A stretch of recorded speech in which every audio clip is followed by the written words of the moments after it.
மதுரை சித்திர விழாவில் வைகை நதிக்கு சிறப்பு உண்டு. மீனாட்சி திருமணத்திற்கு வந்த அசுரன் தாகத்தால் சிவனை வேண்ட அப்போது பிறந்ததுதானாம் வைகை. திருமாலின் இருப்பிடமான வைகுண்டத்தின் முதல் எழுத்தான வையும் சிவனின் இருப்பிடமான கைலாயத்தின் முதல் எழுத்தான கையும் சேர்ந்து தீர்த்த தலமாக வைகை உள்ளதாம்.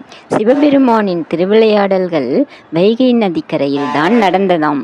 வைகையாறு கடல் மட்டத்திலிருந்து 5333 அடி உயரத்தில் உள்ள வெள்ளி மலையிலிருந்து தான் உற்பத்தியாகிறது. அனைத்து ஆறுகளுமே கடலுடன் கலக்கும் போது வைகை ஆறு மட்டும் கடலுடன் கலக்காதாம். ஏன் தெரியுமா?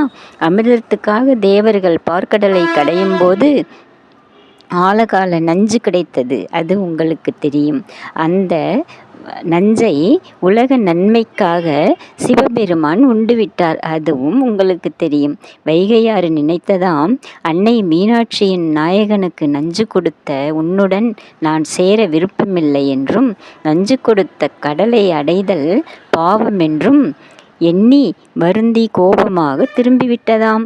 வைகை ஆற்றை பார்த்தாயா, நம் அழகரை பார்த்தாயா என்ற கூற்றுப்படி மதுரை என்றாலே விழாக்களின் நகரம் என்று கூறுவார்கள்.